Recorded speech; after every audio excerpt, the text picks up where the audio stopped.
En la cápsula de hoy de lenguaje y lectura crítico vamos a ver textos literarios, el cuento. Primero debemos definir qué son los textos literarios. Es todo texto escrito que haga parte de algunos de los géneros literarios.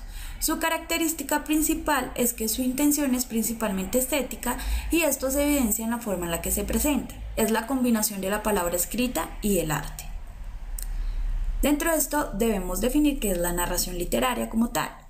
En la narración literaria, el autor cuenta una historia con una finalidad artística. Esa finalidad artística se manifiesta en el uso de un lenguaje literario elaborado, como demuestra el uso de comparaciones e imágenes para intensificar la expresión.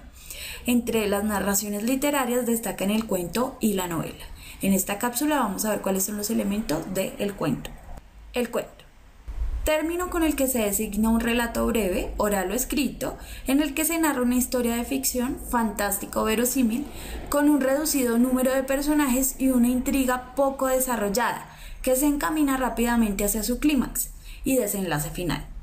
Esto de acuerdo a la definición del Diccionario de Términos Literarios de Demetrio Esteban Calderón. Entonces, como vemos aquí, los cuentos originalmente eran transmitidos a través de la oralidad y posteriormente fueron escritos y pues con la invención de la imprenta también pues llegaron a más personas. Siempre se narra una historia de ficción que tiene que ser verosímil es que debe ser coherente dentro de su universo narrativo. Y la característica principal es que es un texto corto que desarrolla un número de personajes menor y una intriga poco desarrollada y esto quiere decir que tiene un inicio, un nudo, un desenlace como cualquier texto narrativo, pero su duración es menor. Siempre trata de un tema, de un solo tema y no de diversos temas como va a suceder con la novela.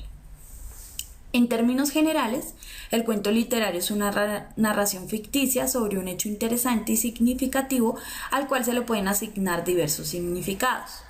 Gira en torno a una anécdota ocurrida a por lo menos un personaje principal en un momento y lugar definidos, un marco de tiempo y espacio. Más que lo que se cuenta, sobresale como texto artístico la manera de contarlo. Entonces puede ser cualquier tema, pero lo interesante no es el tema ni la anécdota en sí, sino cómo se cuenta esa historia. Y para contar esa historia existen algunos elementos que se usan y que vamos a ver a continuación. Elementos del cuento.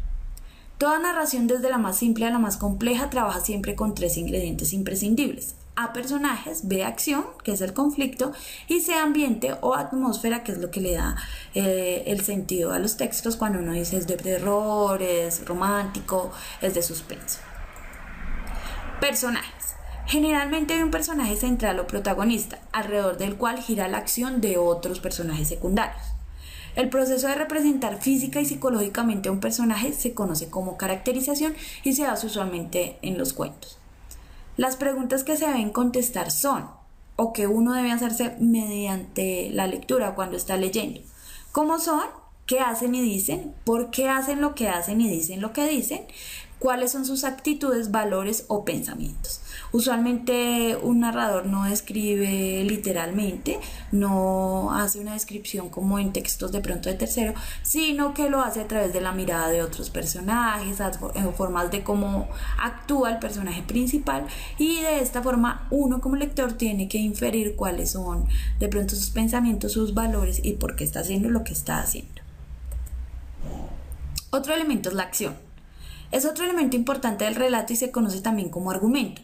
Puede ser de índole externa o interna. Quiere decir, acción externa pertenece al mundo exterior o entorno físico, o acción interna sucede en la mente del personaje. Lucha o un conflicto que se libra en su conciencia, ya sea de tipo objetivo o subjetivo. Toda acción implica siempre un elemento de conflicto, de lucha o tendencias contrarias. El individuo versus la naturaleza, el individuo versus la sociedad, el individuo versus Dios, el individuo versus lo sobrenatural, el individuo versus otro individuo, el individuo versus él mismo.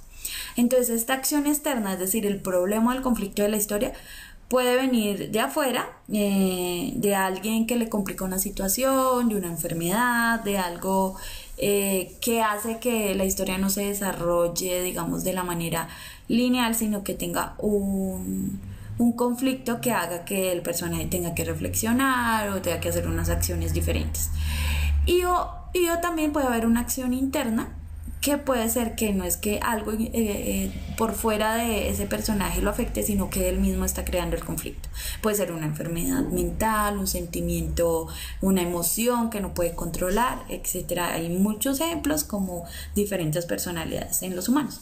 Entonces, de esto también trata los cuentos. Y por último tenemos el ambiente. Al contestar la pregunta ¿qué sucede?, esos sucesos se convierten en escenas, es decir, los personajes actúan en un contexto específico de tiempo y espacio. Otro aspecto relacionado con el ambiente, pero no con el físico, sino con el espiritual, es la atmósfera, estado anímico, sentimiento general prevalecente a través de la narración. Las preguntas a contestar son ambiente, tiempo real, espacio físico. ¿Cuándo y dónde se desarrolla la acción? Atmósfera, ambiente subjetivo, cuál es el clima espiritual que predomina. Entonces, siempre que nos enfrentemos a un cuento, tenemos que ver en dónde sucede, o sea, si sucede en un siglo pasado, si sucede solo en una casa, si sucede en una ciudad, si sucede en todo un país, específicamente un lugar, digamos, de espacio físico, y otro es cuál es la atmósfera que provoca, si de pronto es un lugar muy oscuro, muy sombrío, o por el contrario es un lugar lleno de naturaleza, ambientado con un sol deslumbrante, o por el contrario el espacio no es claro y solo se siente el entorno reflexivo del personaje. Bueno, hay muchas formas de interpretar el ambiente, y es importante preguntarse cómo se relaciona este ambiente con los personajes y con la acción que desarrolla. Entonces, estos son algunos de los elementos que se deben tener en cuenta al momento de leer un cuento para tener una buena lectura crítica y así desarrollar el sentido de la lectura inferencial y crítica.